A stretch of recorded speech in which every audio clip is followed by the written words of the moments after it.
Miguel Francis Santiago looks into just who's pushing for Russia to be axed from the UN Human Rights Council.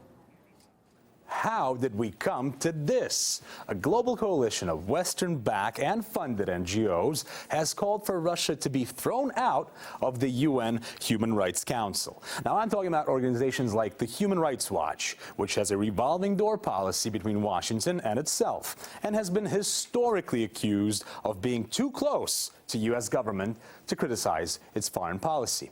And then we have NGOs like the National Endowment for Democracy, which gets its funding directly from the State Department.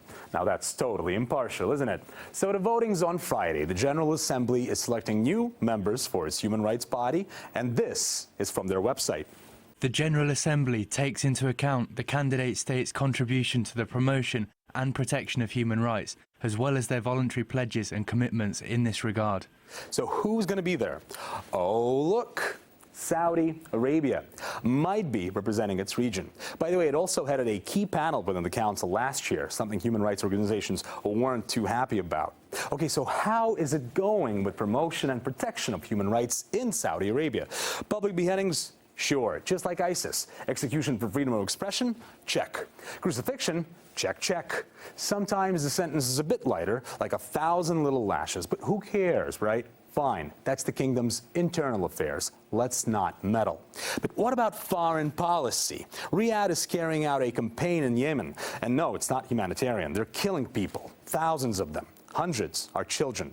Now, back in June, the UN even attempted to put it on the blacklist for war crimes. But guess what happened, or what didn't happen?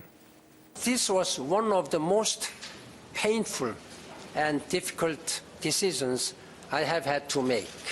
I also had to consider the very real prospect that millions of other children would suffer grievously. It is unacceptable for member states to exert undue pressure. Saudi Arabia are enjoying Western support, namely the U.S. Now, on the other side of this argument, we have Russia, a country that is battling terror groups in Syria. Let's remember here, the people we are fighting today, we funded 20 years ago. And of course, groups like ISIS, which evidently grew out with the help of Saudi Arabia, while the U.S. stood by and watched, as confirmed by Secretary Clinton in the latest Hillary Podesta WikiLeaks. So Russia is destroying those terrorists, while the U.S. is trying to get the last power figure, Assad, out of the picture, to perhaps have an ending like in Libya, which led to the migrant crisis, or perhaps like in Iraq with Saddam, which led to a power vacuum that helped conceive ISIS.